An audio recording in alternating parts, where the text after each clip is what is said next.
Okay then gang, so we have this poll list component right here which is cycling through the polls, and it's just outputting the question property on each poll at the minute. So it looks something like this over here if we have two polls. Now obviously we want to output a better template for each poll where we show the question, the possible answers and the number of votes, etc. So what I'm going to do is actually create a new component for a poll detail, and what we'll do is pass that particular poll into that component. And the reason I'm doing this is to make it more modular and also less messy in this file, because if we combine the two, it's going to be a lot of code. So I'll go to components and I'm going to create a new file called poll details.svelte. And then inside here, we're going to have a script, and we're going to also have a template. I'll start that off by saying div with a class of poll, and I'll come back to that in a second. And then finally we need a style tag as well, like so. Okay, so now let's pass in a poll into this. So first of all, let's say export, because we're going to pass it in as a prop, and then let poll. And to begin with, we don't need to give it a value.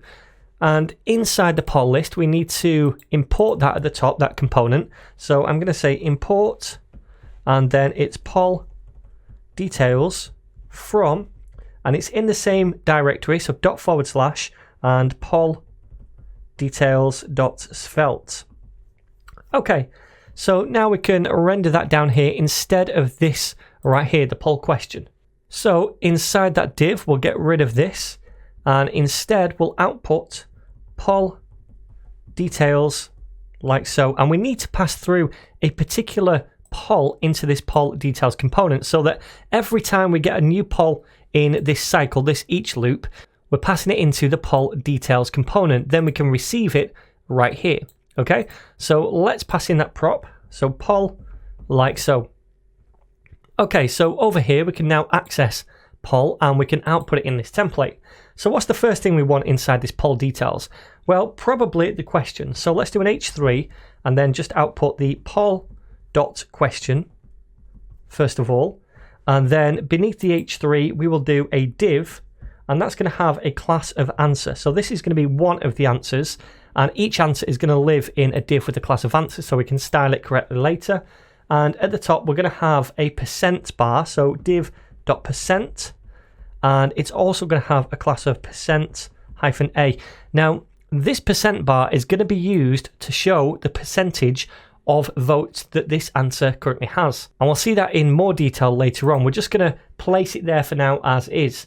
Now down here I want to do another span tag, and inside here we're going to have the poll answer, so poll.answer a, so that's one of the options. And then over here we're going to output as well in parentheses how many votes it currently has, so I'm going to say poll.votes a. So that's the number of votes it currently has. Now it's probably going to be 0 to begin with for most polls, because when we create one it starts off at 0, but for our original poll which we have in app.svelte, our dummy one, it's going to be 9 and votes B is 15. So now we have this for one of the answers. Let's do it for the second answer. I'm going to copy all of that and paste it down here, and I'm going to change this to %B and change this to votes B and this to answer B, like so. Okay, so now we have all of this information. We have the question. We also have one of the answers. That's basically an option that a user can eventually click to vote on this, and the current number of votes for that option. So if I save it, then come over here, we're going to see at the minute we just have this one poll because it refreshed, but now we have the title. We also have answer A and answer B and how many votes those two have. So if I create a new one, just a load of junk for now, then we're going to see that one right here as well, or rather this one right here, and they start off with 0 votes each. But now we're outputting all of that information. Now what I'd also like to do is output the total number of votes. So for this one right here, it would be 9 plus 15, that would be 24. Now to do that, I am going to use a reactive value. So let me do a comment up here saying reactive values, and then we'll create a reactive value called total votes, and that's going to be equal to poll.votes A plus poll.votes B. right? So that's the total number of votes. And then we can output that underneath the poll question. So I'll do a paragraph tag, and then I'll say total votes is going to be equal to total votes, the reactive value. Okay, so let's make sure that works. Over here, we can see now total votes is 24. If we add a new one, it should be 0 because 0 plus 0 is 0, which we get. Awesome. Okay, so now we need to style this a little bit because it doesn't look great at the minute. So what I'm actually going to do is just copy over some styles from my GitHub repo, because this is not a CSS course. And I'm going to paste them in here, but I am going to walk you through them. So the H3, which is the poll question up here, that just has a margin of 0 top and bottom. It strips that away, auto left and right. The color is a mid-gray color. Then we have the paragraph tag, which is the total votes. The margin top is 6 pixels, font size 14 pixels, so we make it a little smaller. The color is a lightish gray, and the margin bottom is 30 pixels. So there's going to be a bit of a margin between this and the answers then. Now, speaking of the answers, we have that selector right here for each of these answer divs. And we have a background of a really light grey. So each answer is going to have this background of a light grey. We'll see that in a second. A cursor of pointer, which is the little hand. And I want that because in the future, a user is going to click on one of the answers to vote for that answer. Then we have a margin of 10 pixels up and down so that the answers have a bit of separation from each other.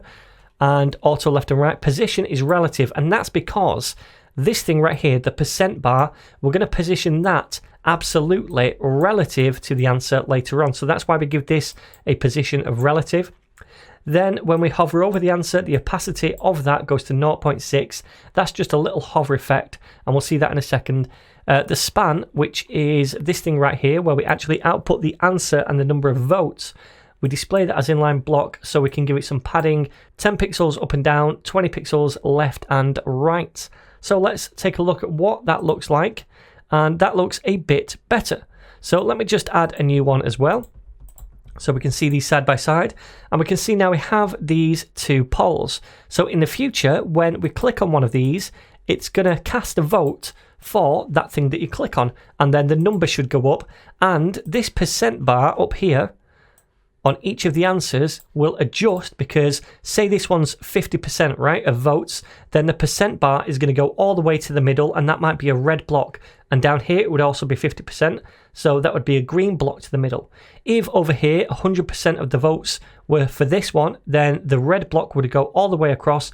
The green one wouldn't really even start, okay? So that's what those percent blocks are going to be for, and we'll work out those later on. But for now, I think what I'd like to do is move on and maybe create a custom card component so that each of these polls can sit inside a card. So the card is like a little container that brings the content out. It gives it a bit of depth, and we'll take a look at that next.